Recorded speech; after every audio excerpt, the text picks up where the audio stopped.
2020, remote working became a new normal for many of us, as entire organizations adopted video collaboration and unified communications to maintain business continuity.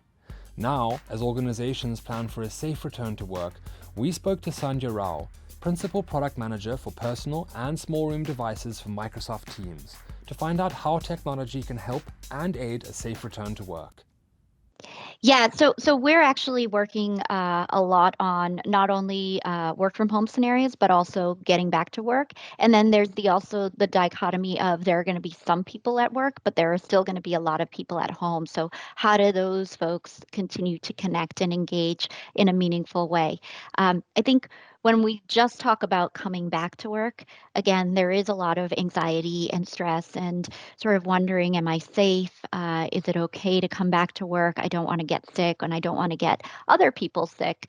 And so we have a whole strategy around trying to provide the most touchless experience possible when it comes to getting into your meetings and calls. So we're introducing things like a remote right from your mobile phone. So when you walk into a conference room, you no longer have to necessarily touch that touch console in the room, which is a shared piece of equipment.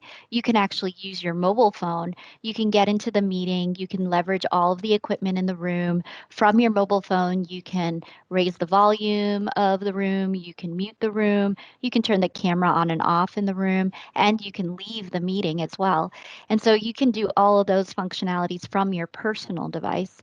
In addition, when you're not in a meeting, you can still use the equipment in the room. It's all shared equipment, but you can use it by casting from your mobile phone or your PC into the room. And again, you can use your personal devices. You can cast information onto those Teams purpose-built devices that are in the conference room, and you don't have to touch any equipment that's actually in the room.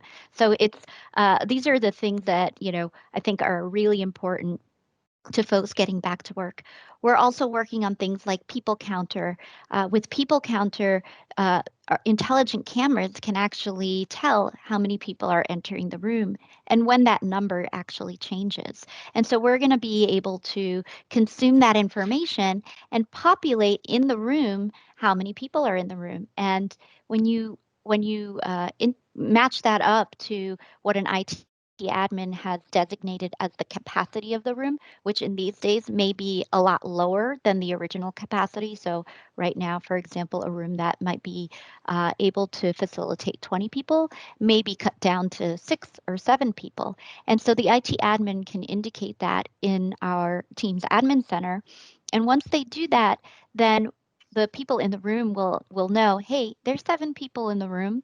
You need to either have that last person that enter leave the room, or maybe you need to create an overflow room so that they can join somewhere else so that everybody is safe. So these are the things that we're integrating and thinking about right now.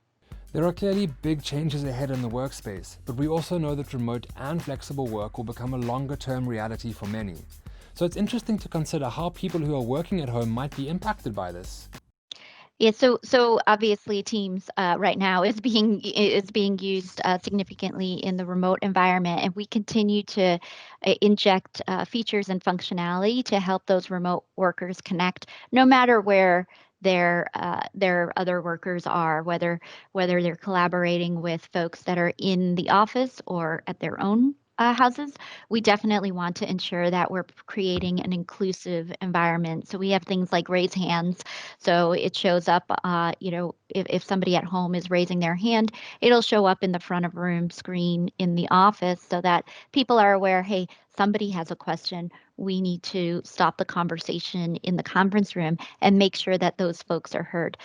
In addition, sometimes you may want to follow along with the conversation that's going on in the room, but it might be a little bit hard to hear that. So we have things like live captions. We're also introducing transcription to Teams. So it's again a lot easier to follow along for anybody who's either home or in the room. They can follow along with what's happening. And I think the other great thing about transcription is, let's say you're running late from meeting to meeting, you can if that transcription is on in your new meeting, you can go ahead and you can review what was said. You can understand the context.